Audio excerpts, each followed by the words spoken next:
हो गया, लेकिन ये है कि ज़रूरी बातें आपको बताना भी ज़रूरी है। हालेलुया। अब तक हमने जो है खुदावंद यीशु मसीह के जो पहला लक़ब है मुनज्जी, हमने उसका मतलब देखा। उसका क्या मतलब है? निजात देने वाला, रिहाई देने वाला, मखलसी देने वाला और छुटकारा देने वाला। किससे?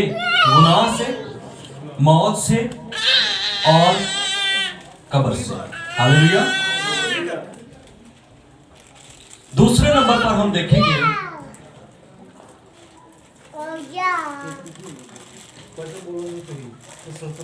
कि मसीह, दूसरे नंबर पर जो फरिश्ता ने उनको बताया कि 11वीं आयत में कि आज दाऊद के शहर में तुम्हारे लिए एक मुनज्जी पैदा हुआ है, यानी मसीह। मसीह का क्या मतलब है?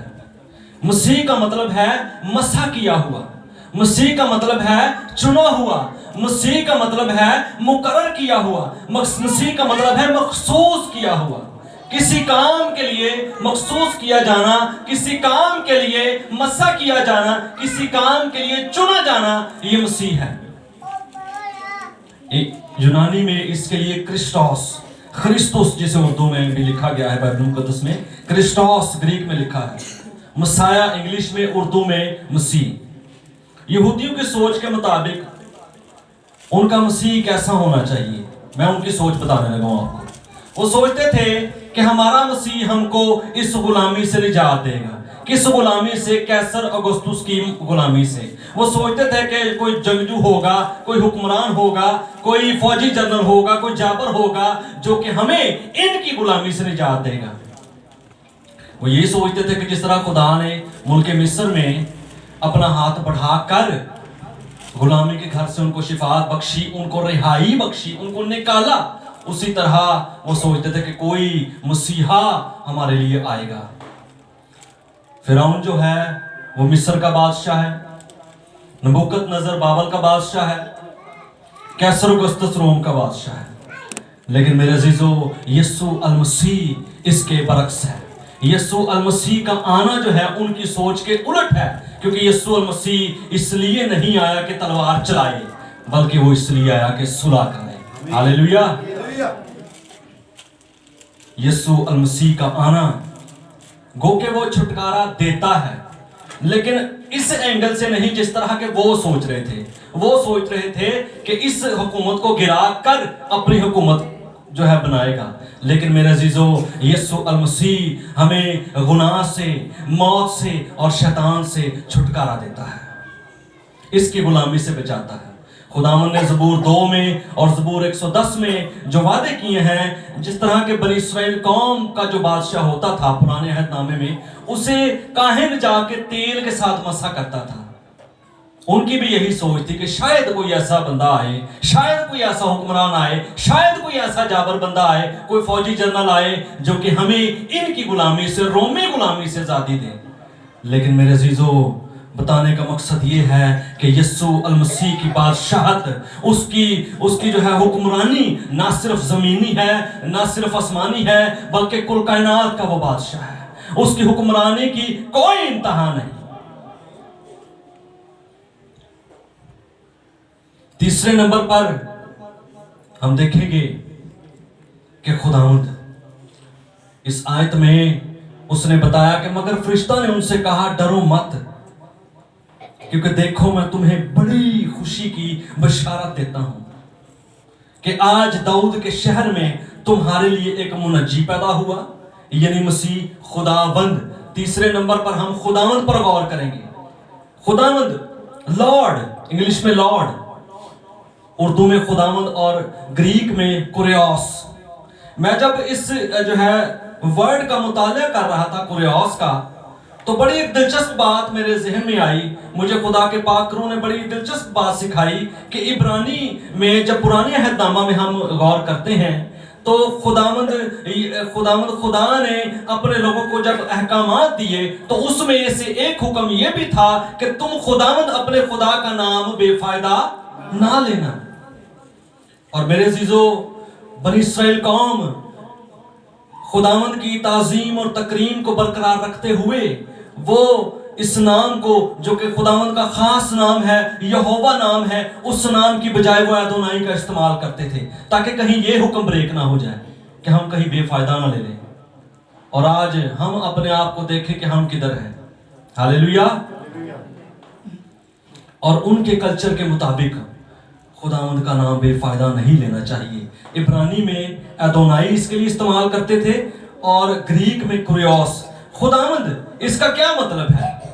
खुदावंद का मतलब है मालिक, खुदावंद का मतलब है आका, मतलब कि आपको खुदावंद ने खरीद लिया है, आप उसके गुलाम हैं, आप उसकी मर्जी के तहत अपनी जिंदगी गुजारेंगे। और उस कल्चर के मुताबिक जो लोग थे वो कैसर के आगे, कैसर के बुत के आगे जो है वो सीधा करने के पाबंद थे। वो ये उसका हुक्म था कैसर औगस्तस का कि मेरे आगे सिजदा करो, मुझे खुदावंद कहो, मैं खुदावंद हूं, मैं रिहाई दूंगा, मैं बख्शूंगा तुम्हें। लेकिन मेरे अजीजों, मसीहियों का ये कहना था कि यीशु मसीह ही खुदावंद है। हम किसी बादशाह के आगे सिजदा नहीं कर सकते, क्योंकि हमारा मालिक, हमारा आका खुदावंद यीशु मसीह खुदा यहोवा पाक खुदा है। फरिश्ता भी इसी बात की शहादत देता है, फरिश्ता भी बता रहा है कि वो खुदावंद है, वही इज्जत के लायक है, वही प्रस्तिश के लायक है, वही तकरीम के लायक है, वही इबादत के लायक है, उसी के लिए ही सारे सजदे हैं।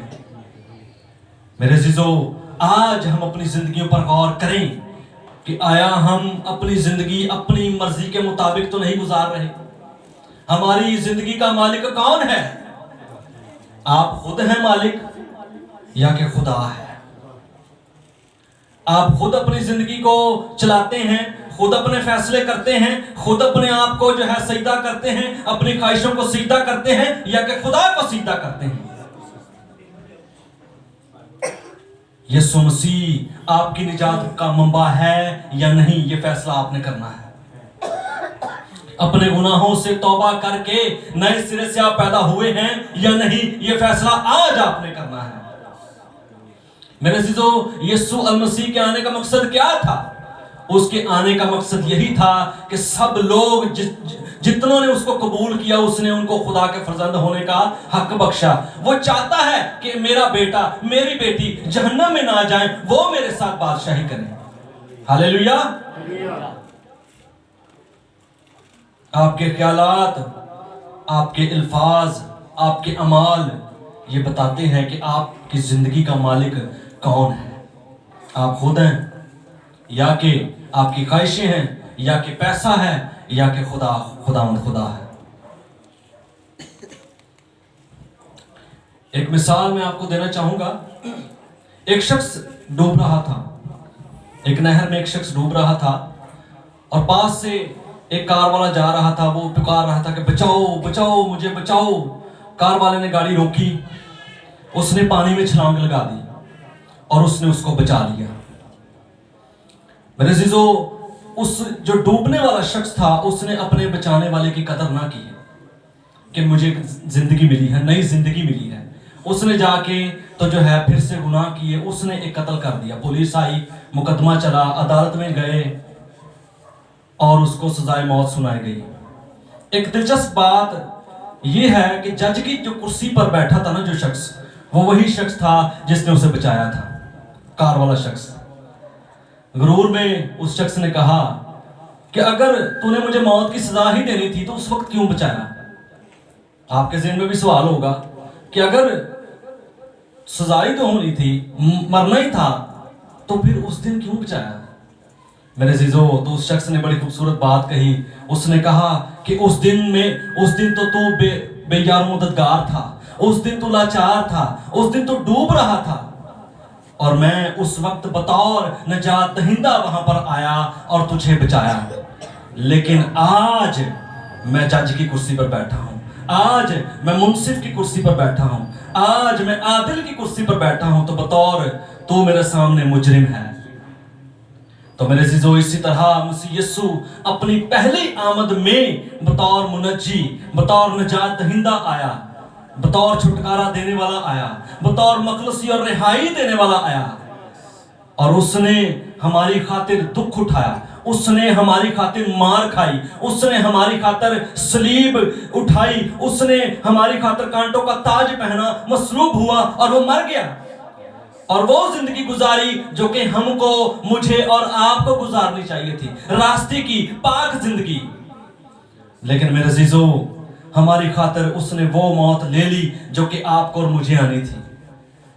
अपनी दूसरी आमद में खुदावंद यीशु मसीह भी इस शख्स की तरह बतौर जज आएगा, बतौर वो मुंसिफ आएगा, बतौर वो आदिल आएगा। और मेरे अजीजों, हम में से कोई भी ऐसा नहीं है जो कि सजा का हुक्म सुनना चाहे। सब यही सुनना चाहते हैं, शाबाश। सब यही सुनना चाहते हैं कि ऐ मेरे बाप के मुबारक लोगों। कौन कौन है जो कि आज ये फैसला करता है कि मैं अपनी जिंदगी खुदावंद को देता हूं? अपने हाथ दिखाएं, क्योंकि मेरे अजीजों, शर्मिंदगी उठाने से बेहतर है कि हम वक्त रहते ही तौबा करें, वक्त रहते ही खुदावंद को अपनी जिंदगी दें, वक्त रहते ही उस छुटकारे को, उस मसा किए हुए बादशाह को, उस काहिन को अपना लें अपनी जिंदगी में, ताकि कल को हमें पछतावा ना हो। कल को हम ये ना कह सके कि काश, जिस तरह वो बंदा कहता है जो कि बचाया गया था, वो कहता है कि उस दिन भी मुझे मरना था, तो आज क्यों बचाया तूने? तो इस तरह हम भी कह सकते थे। लेकिन मेरे अजीजों, हमें आज वक्त दिया गया है, हमें आज ये मौका दिया गया है कि हम तौबा करें, हम अपने गुनाहों से फिरें, हम खुदावंद की तरफ रुजू लाएं, ताकि खुदावंद हमें निजात बख्शे। एक शेर के साथ मैं खत्म करूंगा। मसीह ज़मां आज पैदा हुआ है, शाहे मुरसला आज पैदा हुआ है, और खबर जिसकी नबियों ने दी थी जहां को, और खबर जिसकी नबियों ने दी थी जहां को, वो शाहे दो जहां आज पैदा हुआ है। खुदा मुझे और आपको इस कलाम के वसीला से बड़ी बरकत दे।